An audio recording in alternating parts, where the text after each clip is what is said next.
Well, hello there my fellow bystanders, welcome back to my channel and to a brand new Fallout 76 video. So, in this video I'll be telling you everything you need to know about the Cryolator in Fallout 76 as of 2022. So before we start, make sure that you're sub, with the notification on, to never miss a video from now on, and without further ado, let us start this video. So, they have recently changed a few things about the Cryolator, and so I thought I should probably make a new video on Cryolator. So first, let us talk about the physical version of the Cryolator. So sadly, this weapon does not have any guaranteed physical spawns in the world. The only way that you could obtain a physical copy of this weapon is by killing boss enemies like Deathclaws, Grafton Beasts, Honey Beasts, and boss monsters like that. I personally had a really good luck finding a couple of these on some Deathclaws, so I recommend going for Deathclaws if you want to obtain it that way. Now let's talk about the Cryolator plan. So you could get the Cryolator plan in random containers in the Savage Divide area, and in case you're wondering, this is the Savage Divide area. This area on the map is the Savage Divide area. Boss enemies in the Savage Divide area could drop a copy of this weapon's plan whenever you kill them. Treasure maps in the Savage Divide area could have a copy of this weapon's plan inside them if you go for them. And also you could obtain a copy of this weapon's plan by doing daily ops when you're level 25 all the way up to level 49. So these are all the ways that you could obtain this weapon's plan. You could also purchase it from a few vendors in Fallout 76, which I will show you. First one is this, the Whitespring Station. So let us go ahead and fast travel there. But one thing that you need to keep in mind is that if you're quite far from this place, you could first fast travel here to Fort Atlas and then fast travel to the Whitespring Station, because this is free, and then you could fast travel there from the Fort Atlas to use less caps fast traveling. So let us go ahead and fast travel there.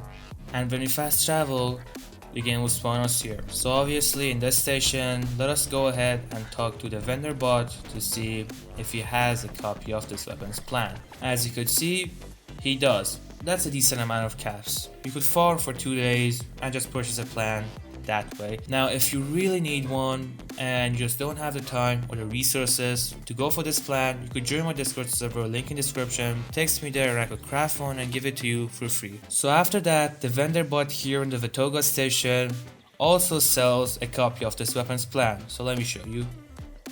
And in the Vitoka Station, let us go ahead and talk to the Vitoka Station vendor.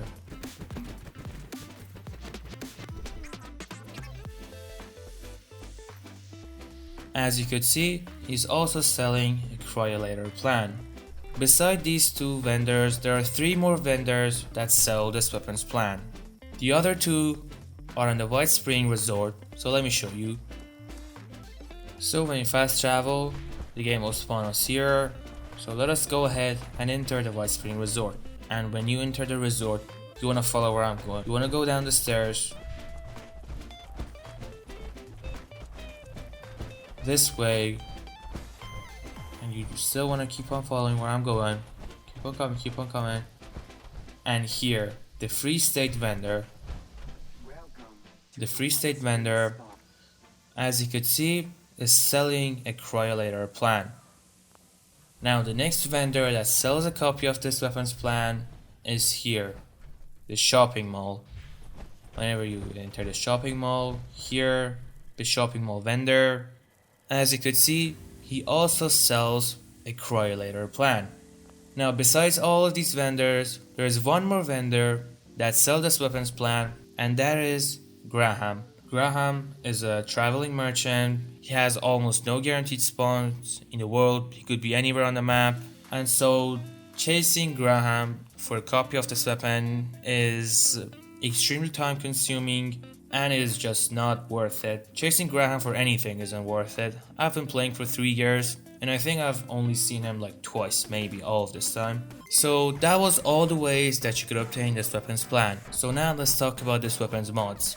As you could see, this weapon has 3 mods. First one is a barrel, which the other barrel is not really good. As you could see, it decreases your DPS and your fire rate. In return, it almost doubles your range.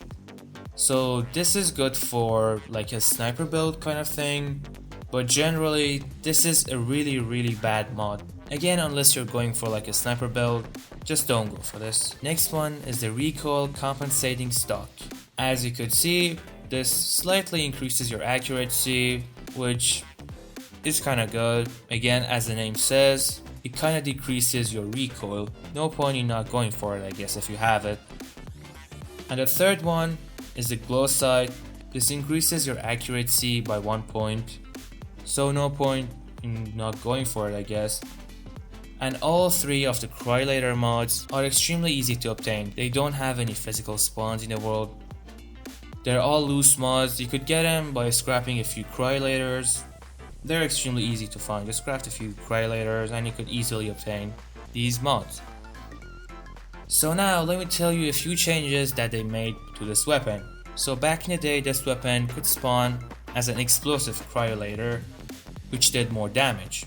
That is no longer the case. You could still find explosive Cryolators and maybe buy them from other players, but they no longer spawn in game. There is no shot that you could obtain an explosive Cryolator from a reward, quests, doing random legendary mods, nothing. Your only shot is by getting it from other players. The next thing that you need to keep in mind is that because of the Cryolator's low damage, you usually need more than a full magazine to freeze an enemy.